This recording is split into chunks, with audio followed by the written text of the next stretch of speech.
All right. Good morning, everybody. Today is Daf Memches Meseches Pesachim. So we left off yesterday. Got cut off. Mem Zayin Amud Beis. We were still discussing the concept of hoil, of since I can a situation can turn up, so then I'm allowed to do that because that situation might come, and then I'll be using it, and therefore it's not like I'm preparing for Yontif for after Shabbos, or I'm cooking for a non-Yontif purpose because I could have guests or I could have something else. So let's see. Eisvei Abaye, around 8 lines down. Last word on the line on Mem Zayin Amud Beis. So Eisvei, right towards the top, maybe a third of the way down. Eisvei Abaye, Hamavashel Gid Hanasha B'chalav B'Yontif. One who goes ahead and he cooks the Gid Hanasha in milk on Yontif. And he eats it. He's five. He's chayv for 5 malchus. Now, what are they? First of all, he's cooking a gidanash on yantif, so he's cooking something which can't be used on yantif. Why can't it be used? Because you're not allowed to eat gidanasha, right? Gidanasha is the forbidden part of the animal, right? He also gets malchus for eating the gid. He also gets malchus for cooking milk and meat, and also eating milk and meat. And he also gets malchus for kindling a fire for a non-yantif use, i.e., because you can't eat the gidanasha on yantif. Now, why should he be chayiv if you hold to the concept of hoil? Since what was the issue? You kindle the fire for the purpose of being mavashel for the gidanasha. Well, I kindle the fire, but if I have company, then I can use that same fire to go ahead and cook a meal with that. So why should I be chayiv for havara in such a case if you hold to the concept of hoil? So okay, I have a good answer. All right, so take out the Isser Havara, right? There is no Isser Havara. Rather, the other Isser is that this Gidanasha came from an animal that was not shechted. The animal died of, let's say, natural causes, right? And therefore, it's considered to be nevela. So one who eats a Gidanasha from a nevela, right, in addition to be chai for eating Gidanasha, he's also chai for the lav of eating from a nevela. So Gemara says, but how can you say that teretz? Well, Tani Reb Chia, leikin shem al chilaso v'shalosh al bishulo. Reb Chia taught that which we say you get 5 malchus, right? 2 of them were for the eating, and 3 of them were for the cooking. But now, if you take out the kindling the fire, which is the process of the cooking, and then you say the 5th malchus is for eating nevela, which is for the eating. It should be the opposite. It should be you get 3 for eating, right? Eating nevela, eating gidanasha, and eating basar b'chalav. So Ella apik havara v'ayil aseh muktzah. Right? No, we'll say that rather take out the havara and put in there that he used wood of muktzah. Right? So wood of muktzah, right? We always say, oh, you can't touch it. It's muktzah. So muktzah means that something that was not designated for the use of yontif. Now, in this case, we say that the wood was not set aside for the purpose of using a yantif, and therefore that is the isser. So no, it's not kindling the fire; rather, it's using something that was not for the purpose of yantif, and now using a yantif. So that was muksa. So we're asked, muksa daraisa. Who is muksa a daraisa? Right. So Amarli yes, actually, yeah, we learned it from a pasuk. From a pasuk, pasuk in Yecheskel says, "Dechsiv." So it says over there, and it was on the 6th day they prepared to bring. Now we learn a pasuk. It says v'azar mehacha, and in other words, so they see that they brought from that which they prepared, i.e., for something to be used on Shabbos or Yontif, right? It has to be prepared for that for use then. So you see from there, and the azara from over here. Where's the warning not to do it? So it says the pasuk says kol malacha. So the pasuk, that was the pasuk, Kamalacha, pasuk in Shmos. So Amar Lei, so it says so, and therefore that was the lack of for muksa. So Amar Lei, I've Marta. By the first pasuk by Yom Mishishi, I was looking at the wrong part on the side. It was from a pasuk in Shmos, right? That was where the lav is, right? For the muksa, they says they prepared, right, on the 6th day. Anyway. So Amarle, Atu the Marta the boy mine mirav chiza. Weren't you the one who asked from Rav Chiza? Ramlan and some say boy mine mirav huna. So Heviu se may offer v'shachlu tamid b'yantav mahu. If they went ahead and they brought an animal from far away, right, for on Yontif. In other words, it wasn't really designated for Yontif use, right? So Mahu, what is the halacha there? They brought from far away, only usually stuff which is local. So they brought something from far away was halacha there. So that was the shaila over there. Can they use that? In other words, it wasn't really designated. Now they brought it for their tamid. And it was answered on that. Allah, it said over there, it says no. It says se. They learned the darshan from the pasuk. It says the pasuk over there in Yecheskel says se achas minatzon minamasai mimishke Yisrael. I'm just reading for the pasuk, which is brought on the side. So what do we darshan from there? So it says se v'loy habachor. It has to be a se, right, a sheep, and not a bechor. And achas v'loy meiser. It has to be one. In other words, one specific can't be from the meiser. Min hatzon. It has to be from the sheep. V'lo hapalgus, and it can't be a palgus. A palgus is basically the age of the animal after 12 months, but before 14 months, i.e. the animal is 13 months old. That's called the palgus. That's the category. It's learned down in Maseches Para. Over there, Rashi brings it down. So he say, and you have to bring from the sheep and not a palgus, and turn the page. Umina masayim, and it says one of 200. So it says right. So it says over there that it has to be basically one of 200 that's left from the board. In other words, when we're talking by the Nesachim, right? So he has to bring at least one of 200 that's left, with the rest of the wine. So Mikan Orla Shabbat Masayim. From here, by the way, we see that Orla is Mavatal one of 200 because you say take out at least there is more than 200 left of that which you take out from the Nesachim. And it says Mimashka Yisrael, right? And from the drink, right? Yisrael, Mina Mutal Yisrael. So it's only which is Mutal Yisrael, Mekan Amru, Ein Mavi Nesachim and Tevel. So they only mean something which is mutter and not tevel, and not something which was they did not separate Trumas and Maestros. Now, why do we bring this in? So Mina Muksa. So maybe you can say, maybe you can't go ahead and bring Mina Muksa, something that was not designated as a Marta. So Ma Tevel Miyuchad Shisr Gufa Garam Lo by Tevel, right? The issue with Tevel is it's an intrinsic Isser in the wine itself. It has to be the problem with the wine. So Avkol Shisr Gufa Garam Lo. So to anything that is usher to go ahead and bring for your Nesachim has to be something which is intrinsically right wrong with this item. So Yatza Muksa Shein Isur Gufa Garam Lo, Ela Isur Davar Acher Garam Lo. But Muksa, there's nothing wrong with something Muksa, right? It itself is okay. It just wasn't designated for use. So therefore, you see, right, that the Muksa there is no problem. So you see that he answered, right? Muksa is not an issue. Now, V'yamart Isur Muksa Daraisa, and if you say Isur Muksa Daraisa, Mali Isur Gufa, Mali Isur Davar Acher. If you say something which is Muksa, it's an Isser Daraisa. So what does it make a difference whether it was intrinsically Usser or it was Usser because it wasn't prepared for Yantif? Lamaisa, if it's a Daraisa, it should be Usser to go ahead and use. And furthermore, another kasha. So Chiluk Malach is a Shabbos, Chiluk Malach is Yantif. Right? You also said we know when it comes to Shabbos that a person can do right. It can get multiple chatos for a Maisa. However, when it comes to Yontif, it's different. For Yontif, it doesn't separate it, right? It doesn't say Havara. The whole Machlokes as to where we know that you can get separate Malchus on Shabbos, but you were the one who said on Yontif you don't get. So how could you say here in Yontif, right, for cooking and for doing muksa, right, which are, even if you say it's daraisa, right, are two malachas, and therefore you get malchus for each one. When it comes to Yontif, we don't split it up. Only on Shabbos we can split up and get multiple lavin, but not when it comes to Yantif. So rather, the Gemara is chayzer. So what is the fifth one in the case of the Gid Anasha? The fifth one is not Havara, but I'll say Asherah. Rather, we're talking about he was using the wood from Asherah. We learn from over here. It says, you should not go ahead and basically use or have in your hand something which is menacherim, something which is usser, i.e.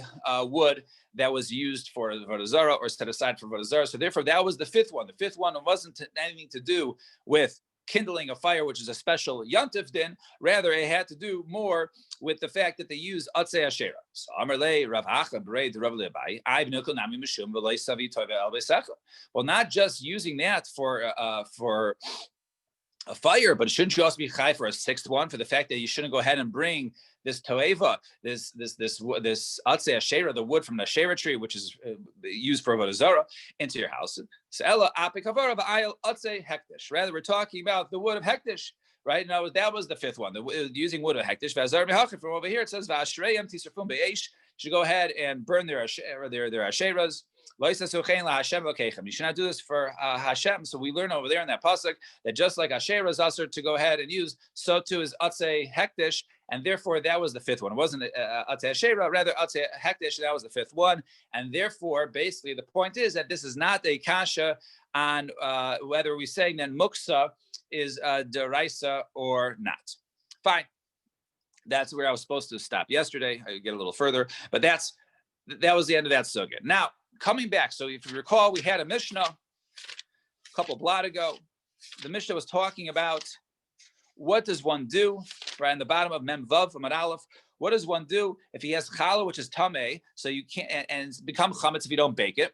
And if you bake it, but yet it's challah, it's tameh, you can't give it to the Kohen, right? So it's not really usable. So how can you go ahead and bake it on Yontif if there's no Yontif use because it can't be eaten by the Kohen? So Rebbe Eliezer says, right, I'm just reading from the Mishnah. He says, he says, no, you can go ahead and bake it because it's not challah until afterwards. So to go bake it in order to prevent it from becoming chametz. That was Rebbe Eliezer. Then Rabbi Yeshua was the third opinion. We'll skip the second one right now. Rabbi Yeshua was the third opinion. He says, no, don't worry. Once it's challah, it's not yours. You're not commanded to it. So don't bake it because it can't be eaten on Yontif. And you're not allowed to go ahead and bake it on Yontif. So leave it. It becomes chametz. It becomes chametz. It's not yours. So that was the machlokas there. Now, the Gemara says, Omer Rabbi Merchama, Hod Rav Chizda v'Rabba, machlokas to Rabbi Eliezer, Rabbi Yeshua. That which we just said is a machlokes between Rav Chizda and Rabba, which stem from the case of can one go ahead and basically cook on Yontif, even if he already ate, because perhaps he might have guests come in the afternoon, and therefore he'll give it to them. So let's say that is the same machlokes in our Mishnah between Rabbi Eliezer and Rabbi Yeshua. Now, Rabbi Eliezer holds. Now, when it comes to challah, there's two ways of giving challah. As Rashi explains, one is basically you have all the challah and then you bake it, and one loaf goes to the kohana.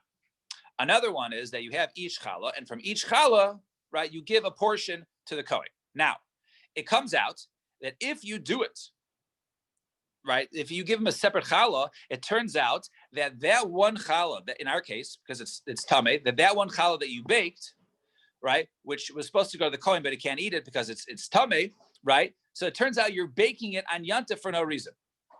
Therefore, that's a problem. So according to Rabbi Eliezer, he says, since if I want to take challah, I want to take challah from each roll, and therefore by baking each loaf is okay because each one is mutter to eat, only a portion of it goes to the Kohen, and therefore that can't be eaten. So therefore, you're allowed to go ahead, and since I'll use that concept of in this case to say that you're allowed to go ahead and bake it all, even if one of the rolls in the end is not going to go to the Kohen, because I could have baked it another way. And Rabbi Shua Savar, we don't say hoil, right? Since one of the rolls is going to go to a Kohen, and therefore I can't do that malacha here on Yontif, therefore better to leave it aside, and if it becomes chametz, it becomes chametz. So Rav Papa, so says Rav Papa, he deflects it, he says, no, Dilma, ad kadlo kamer Rabbi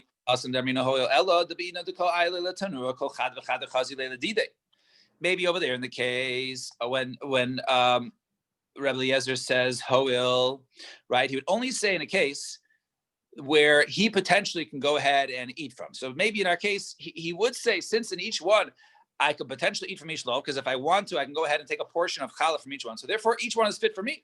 But over here, in this case, but over here, since he already ate, he has no need for this food, right? So therefore, maybe in our case, he's not going to eat the food at all. Maybe Rebbe Eliezer wouldn't agree in that case of hoil. Maybe in that case, he would say, he wouldn't say hoil. And Amar Rav Shisha Berei Davidi, and also B'dim Alohi, and use the same logic the other way around for Rabbi Yeshua. Ad kan loy kam Rabbi Yeshua hasam ela delay min hoel ela deika chad delay chazi leila dide v'loy lo'orchit. Maybe over there in the case in our Mishnah where you're not allowed to go ahead and do it because there is one, right, challah that's going to end up going to nobody, right? It's not fit for you or your guest because that's tameh and that's supposed to go to the Kohen. He can't go ahead and eat it. But in our case, the chazi miyas le'orchim. But in our case, if he goes ahead and at least some of them, right, will be able to be fit for the orchim. Ema hakanami homio hoil. In that case, maybe you would say hoil in that case. So therefore, we deflect and say, no, it's not necessarily a parallel machlokas between Rabbi Yezer and Rabbi Shua and Rav Chizda and Rav Huna, right? But interesting to point out that the Gemara says that potentially, in this case, they are actually arguing about Hoil, and that is an akuda machlokas. But speaking of our Mishnah, so Amru Rabbanan Kamed Rabbi Yirmiyah Rabbi Zera. So the Rabbanan said this lima, of explaining the machlokas between Rabbi Yirmiyah and Rabbi Zera. And Rabbi Yirmiyah Kibla and Rabbi Zera Kibla. Rabbi Yirmiyah says, oh, this is a good way of explaining machlokas, that they're arguing on the concept of Hoil, and Rabbi Zera did not. So Amarle Rabbi Yirmiyah, Rabbi Zera. So Rabbi Yirmiyah, who said, oh, it's a good svara, this is a good way to explain the Mishnah, I said to Rabbi Zera, so Milsa the Kashilam Ba'asa Kama Shani. My plea, Rabbi Yezer, Rabbi Shua, Hashta, Amri Bashmei, the Gav Rabba, the Lola Nikabla.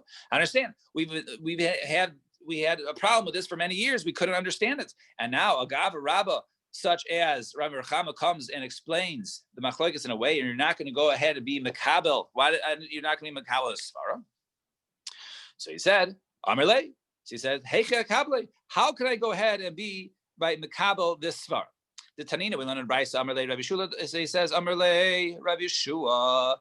So now, basically, between the conversation of Rabbi Shua and Rabbi Eliezer, okay, one of them says, bake it now, so it doesn't become chametz. You can't give it to the Kohen.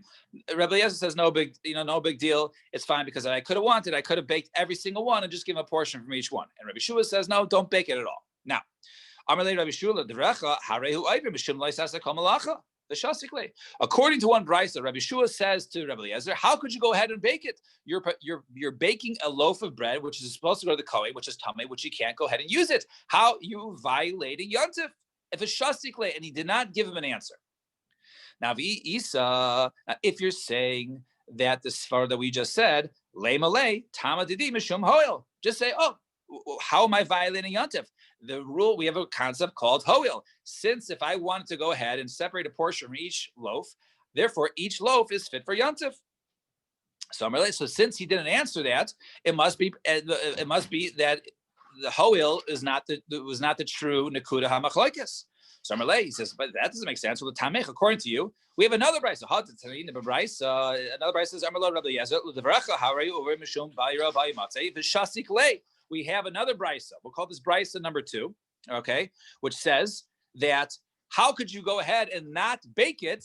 It's gonna become chametz, and you'll be violated by your matzeh. You're gonna own chametz on Pesach. And he was quiet. According to brisa number 2, he was quiet. He didn't answer.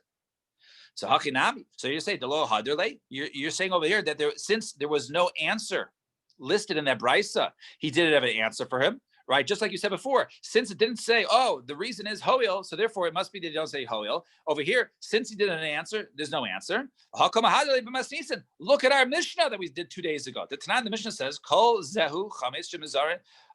The Tanan, lo zehu chametz shemazarin alav mishubayro ematzeh. Right? This is not what you're chai for by your matzik, since you don't own it, right? The challah belongs to the Kohen. I didn't bake it yet, but if it becomes chametz, it's not on me. That's what our Mishnah said. But it didn't say it in brisa number 2. So it must be that even though there were potential terutzim, right, the brisa doesn't list it. So you were all bothered at the fact that, oh, if the reason of the machlokes was of hoil, it should have said hoil, right? But he didn't give the terutz. So you're going to say, well, it must be that can't be the machlokes. Well, over here it says the same thing, but in our Mishnah we know there was an answer.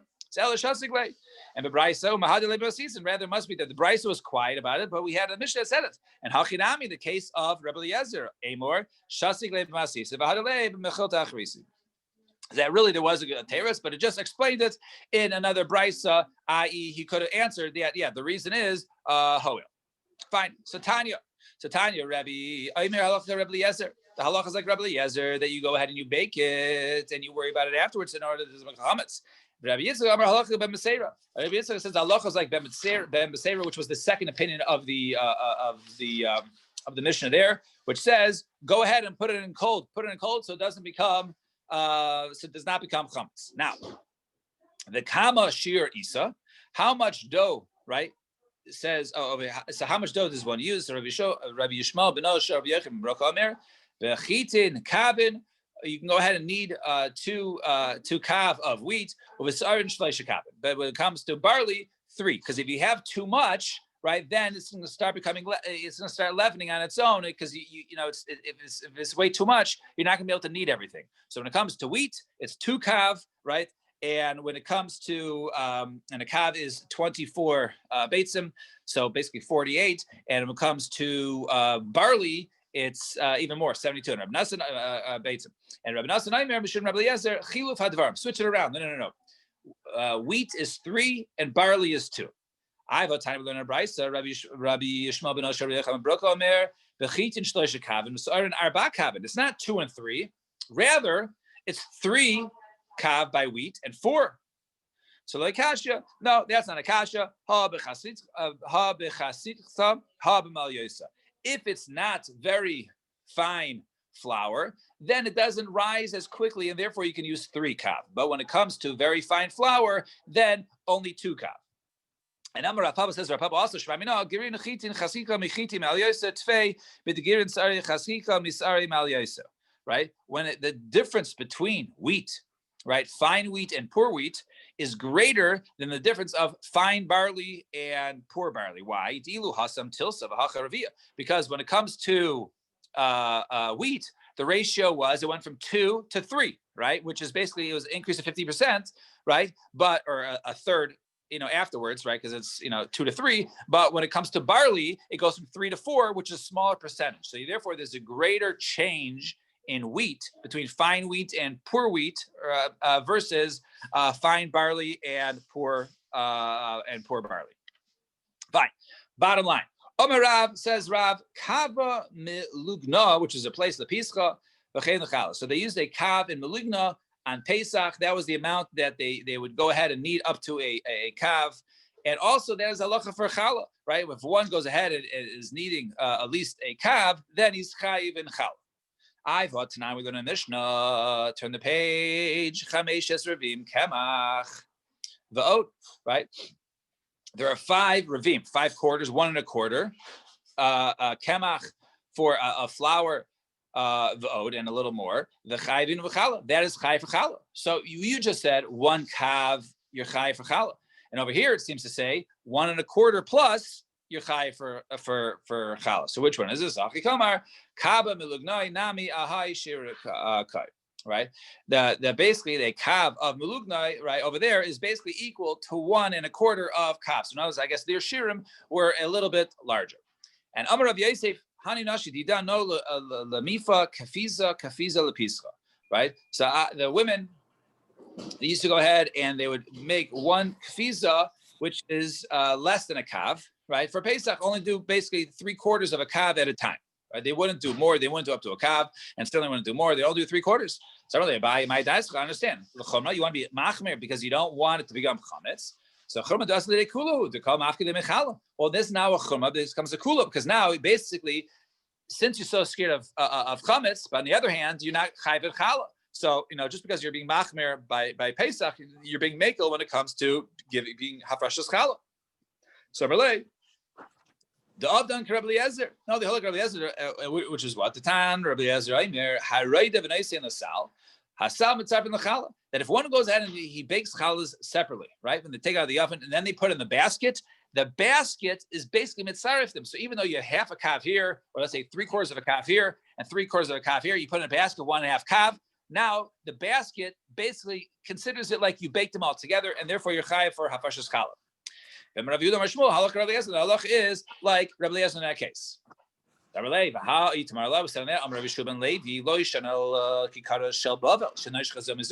was only talking about the loaves of Bavel, I guess, which were wide, and therefore they sort of connected with one another.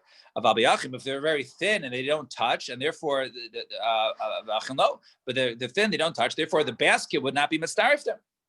So the answer is no. Even if they were skinny ones, they would be mitzaref to be chayiv and challah even in a basket. And speaking of challah, so boy Rabbi Yirmiyah, tavla shein la leviz v'zin mahu. If you have basically a tray, right, without any sides or edges, now like a basket. One of the causes of a basket is it has like the sides. Over here is just a flat tray, like a cookie tray or something like that, and the challah is on top of it. So, do you say that the reason why the basket is mistarefed because it's inside a kli, there's walls to it, and therefore there was mistaref? Or do you say as long as it's on the same thing, and since it's an avir on top of it, right, it's all the same? Take you. The Gemara does not give a teretz there.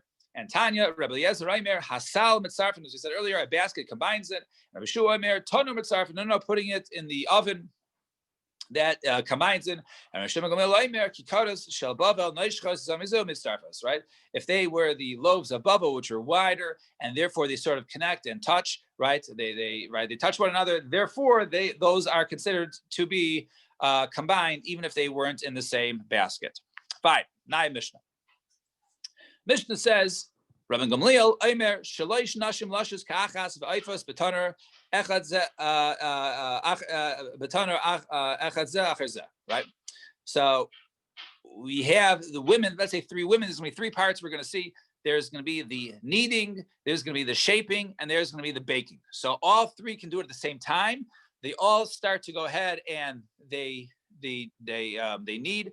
One goes ahead and puts it in the oven while the other ones are still out there. So therefore, even though they kneaded it together and they shaped it together, that you can wait one after the other to put it in, it's not going to become chametz. That is the first opinion. That is Rabbi Gamliel.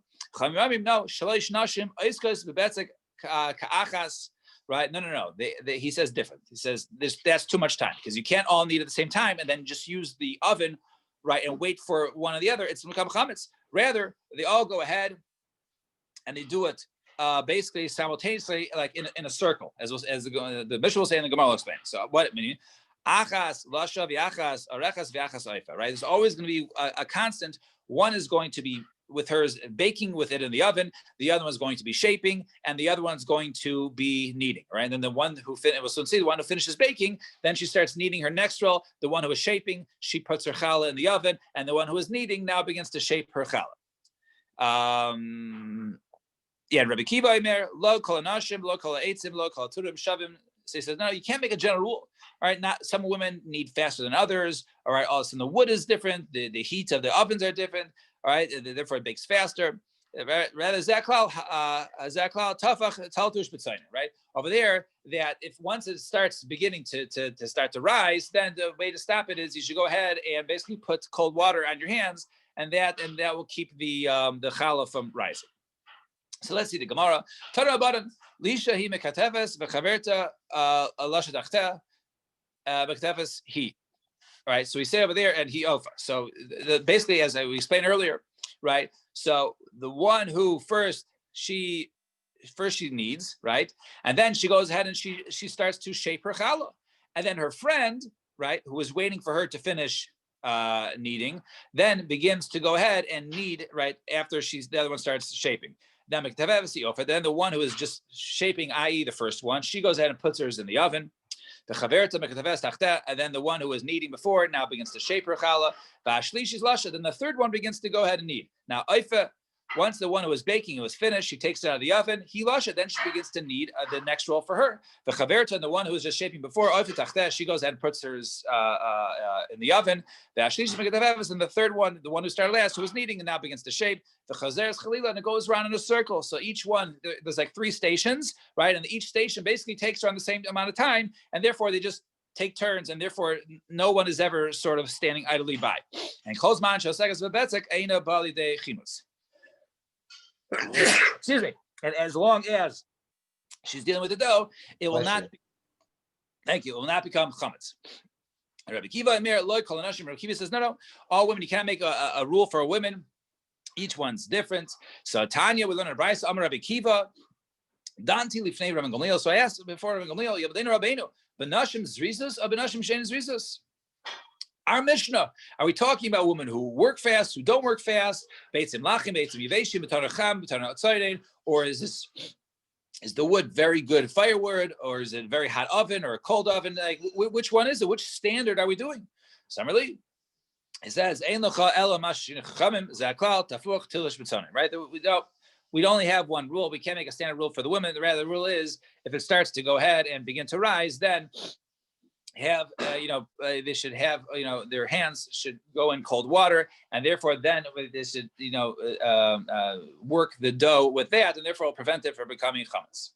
Finally, Mishnah, Naya Mishnah.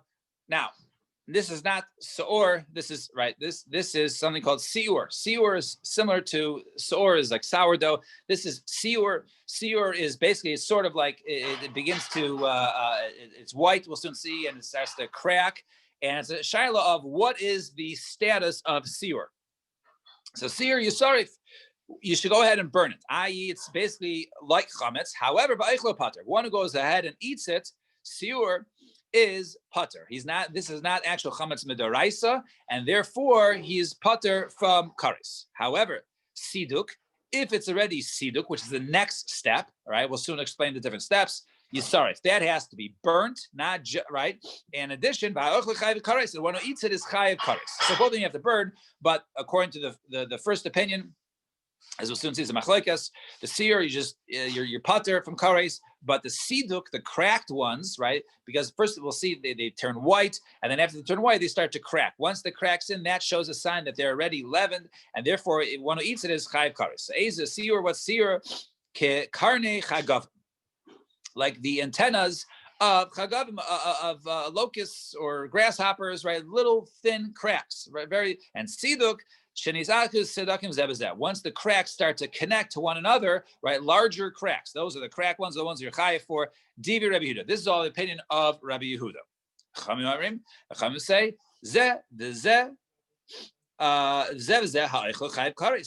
both of them, not only the siduk, but even the siur, one is chayiv kares for eating it. That is considered to be chametz. The Ezu seer, and what is seer called shechsifu panav ka'adam she'amdu seroseh, right? You scare someone, his hair stands up. Basically, someone who, if it's white, right? Anything that is white doesn't make a difference in terms of how extensive the cracks are. Anything that begins to basically become pale and white, that you are chayiv kares for. Now, Zak the Gemara, Tan Rabbanan, it just gets to the two dots at the bottom, which is perfect. We get to new Mishnah on Sunday, Mitzvah Shem. So Tan Rabbanan, Ezu seer, what is seer? Right, so called sheichnisu panav ka'adam she'amdu seroseh. Right, you like scare a person, and he turns white. And siduk. And what is siduk? That is karne chagav. That is basically the cracks of like a grasshopper. Divrei Rabbi Yehuda. That is the opinion of Divrei Rabbi Meir. Right, sorry about that. Divrei Rabbi, that's the opinion of Rabbi Meir. Right, so Rabbi Meir seems to say, right, like the first opinion. So in our Mishnah, so Divrei Meir, Chamimim ezu seer karne chagavim. Seer is the one with the cracks of the grasshoppers, and siduk, and the one that's called siduk is shinizar v'sadak and zebazeh. That is when they ready. The cracks are connected. The zezeh oichel chayiv kares, and the person who eats that is chayiv kares. Now, so the Gemara doesn't understand. Tanan seer yisarif oichel pater. Divrei Rabbi Yehuda.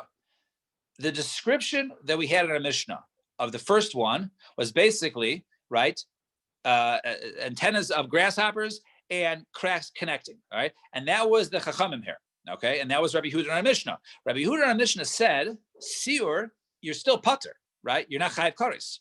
And over here, it says, zev zeh oichel chayiv kares. So why is that? We did in our Mishnah, siur, the same qualities as pater, Divrei Rabbi Yehuda. So how could you say that you're chayiv kares if our Mishnah said that you're pater? So Ema say Rabbi Meir, according to Rabbi Meir, right? Rabbi Meir says, remember, whitening is this first step. The second step, we're already chayiv for, is even the cracks of antennas. They don't even have to. The cracks don't even have to touch. According to Rabbi Meir, both kinds, any type of cracking, even like that of the antennas, zeh ha'echel chayiv kares.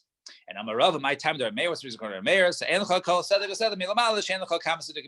says, why? What's the reason? Because cracks on top, right? You can't say you're pater over there, cracks on top. Why? Because anything that shows on top, underneath it, there are much larger cracks, and there are such larger cracks, it shows that the dough has already leavened. All right, we'll stop here. Shkoyach, everybody. Sorry about yesterday, but we'll stop here. Everyone have a wonderful Shabbos.